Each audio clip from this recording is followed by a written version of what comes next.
What's up guys and welcome to FPL Today. I'm the man in the know, J&O, and welcome to my team for Game Week 2, the preview, where we go over my exact plans for Game Week 2 to give you an insight into what I am doing, which will hopefully help you improve your FPL rank. But before we get into the video, a quick video from our sponsors, Fantasy Football Fix, where all of these stats have come from. I've built a custom stats table to get these stats from, which is really helpful for me to look at the game how I want to look at it. So here's a quick video from them. Use artificial intelligence and Optastats to build your new squad for the new season. Analyse the highest owned players and most popular starting squad currently entered into the FPL. Upload your squad at fantasyfootballfix.com now to improve your FPL performance. Click the link below or head over to fantasyfootballfix.com to get started. Anyway guys, let's get straight into the video and we start off with what my team currently looks like for Game Week 2. At the moment we are, if you didn't know, standing at an overall rank of 1,335,434 off of 77 points. Now, I actually think 77 points is the most I've ever scored in a Game Week 1, but that is not my best overall rank. But it's nice to see that the difference between my points and other people's points that have a better rank isn't that big, so we might be able to make some ground up very early on in the season. The issue I currently have is there are some starting 11 players that I'm not too confident about their fixture, and there's some bench players that looked decent in Game Week 1, but I'm not too sure about their game time. We start off with Pope in goal against Arsenal away. Now, against Arsenal away isn't ideal. Of course, they've got the likes of Aubameyang and Lacazette who can get the goals. Do I expect Burnley to keep a clean sheet here? Not necessarily, but Pope could potentially get a lot of save points here and maybe get on that bonus point board. Then we have Zinchenko against Tottenham Hotspurs at home, as well as Sterling at home against Tottenham Hotspurs. Now, Sterling is one of my captaincy options, and Zinchenko, there is of course the worry of Cancelo in the background there. But Man City are the type of team that can beat the big sides quite convincingly sometimes, so they're most likely going to stay in the side. The issue I have currently is Liverpool have Southampton away. Now initially in Game Week 2 that looked like a great fixture. Robertson, Trent and Salah in my team. However, the captaincy ban on Salah feels a bit risky now after in the European Super Cup where Liverpool and Chelsea went all the way to penalties that included extra time. For some reason the Super Cup has extra time.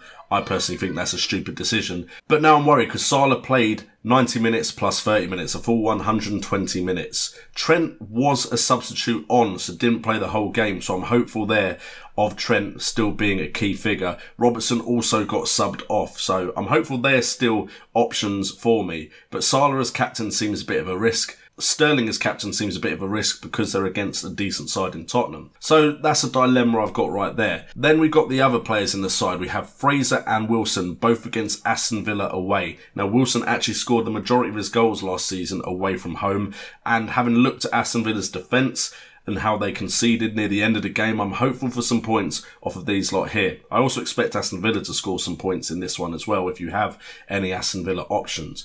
We then got Perez against Chelsea away. Now Leicester usually up their game against some of the bigger sides, but it is away and Perez still has to gel into that side, so I'm a bit worried about Perez. It was a bit of a punt. Tillmans, Maddison would have probably been safer options than Perez, but we're going to give him another game week to see what he can do and get a bit more data on him. And then we've got the other two up front. We've got Deulofeu against Everton away. I'm hoping Watford try to bounce back from that disappointing performance against Brighton. Deulofeu on the left, though, was a big worry for me. I'm likely to hold the transfer, but I will talk about the players I am considering bringing in for Deulofeu. And then we have a Jota as well against Man United at home. Now, to me, Wolves, again, like Leicester, are a side that can up their game against decent opposition. So I am hopeful of something from Jota. He did actually get into dangerous positions. He just didn't seem to have his shooting boots on in the first game week. So I'm hopeful for Jota to get some points. I also think Wolves at home is a different kettle of fish than a Chelsea side that are currently in transition. Speaking of Chelsea, they did look better in the European Super Cup against Liverpool, but maybe that was the effect of a cup final. Maybe that's just the way Liverpool play couldn't take advantage of Chelsea the way that Man United did. However, they defended better as a block, and there's quite a popular video about Mourinho speaking about how badly Chelsea defended initially in that Manchester United game when they had their defence and their midfield and attack so far apart that there was too much space for Man United to play in. So we'll see what happens with Man United versus Wolves.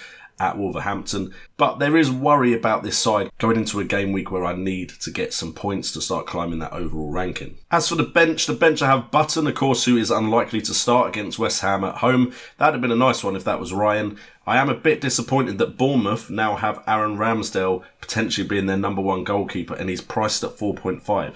Now, if you'd asked me at the start of the season, was Ramsdale the favourite to be the number one at Bournemouth, I'd have said very unlikely. So I'd have expected him to be priced at 4 million, but it looks like they just blanket price Bournemouth goalkeepers at 4.5. Ramsdale actually was on loan at my club, AFC Wimbledon, last season, and he was a very good goalkeeper in League One. Interesting to see how he does in the Premier League. Then we have Dendoncker. Potential for him to play Man United at home.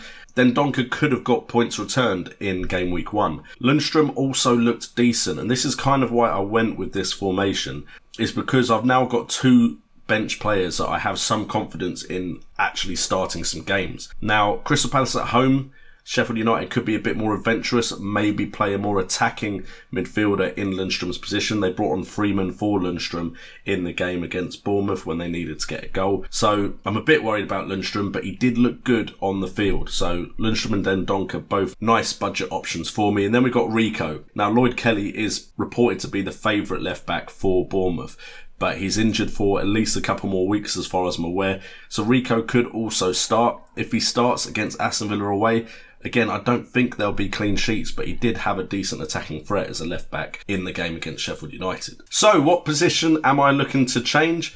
At the moment, it's Deulofeu. He's the one I'm most worried about, with the fact that he played on the left wing and got substituted off on 45 minutes. This could all change after the game against Everton, of course. But if I'm looking to replace him, it'll either be for a like-minded player, someone around the same price, 6.5 million, potentially 6, or someone that's an improvement, which would take 2 transfers off of me. So if we're going to make the move this game week, which I doubt very much, I'm most likely going to hold it, so just keep that in mind. The 3 players I'm looking at are Pukki, Barnes and Joelinton. Now, Pukki at 6.5 million had a very good performance against Liverpool, did get a goal and had some decent underlying stats. From 3 shots on goal, all of which were from inside the box, and one of them was on target, he managed to get his 1 goal. One of those chances was a big chance with an expected goals of 0.4. He also created 2 chances for his teammates.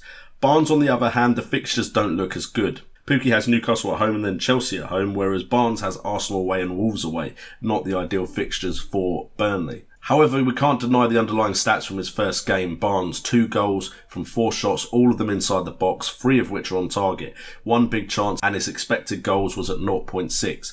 Barnes has proven himself to be clinical. He doesn't need lots and lots of chances to get goals, but when he does get a chance, he is one of those players that can take it. Then we have Joelinton. He didn't get on the score sheet last game week. However, at 6 million, he got 3 shots, 2 from inside the box, 1 on target with an expected goals of 0.2. I'm interested to see how he does against a side like Norwich away. The next fixture after that, however, is Tottenham Hotspurs away. So not too keen on making that move unless it was this game week for that Norwich game.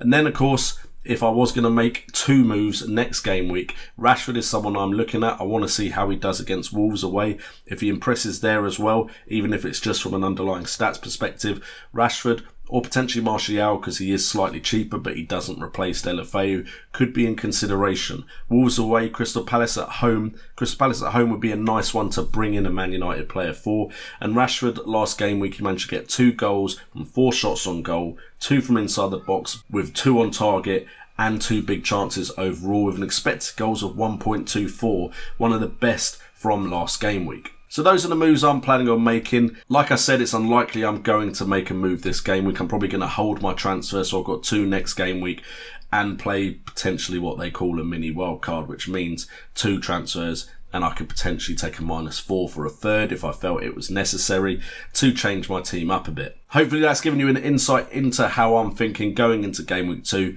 Let me know in the comments down below what your transfer thoughts are for Game Week 2 as well. And that is the end of this video. So if you have enjoyed this video, please hit all the necessary buttons to support the channel. That's the like button, the subscribe button, and the notification bell. Also, feel free to check out my Patreon. It's only $1 a month, where you can join a Discord group where we talk FPL, and also get some monthly and season-long FPL games involved where you can win some prizes. Also, check out all the other links in my description down below if you want to support the channel. Special thanks to Fantasy Football Fix for sponsoring the channel as well. I've been JNO, this has been FPL Today, and remember, it's all about the game.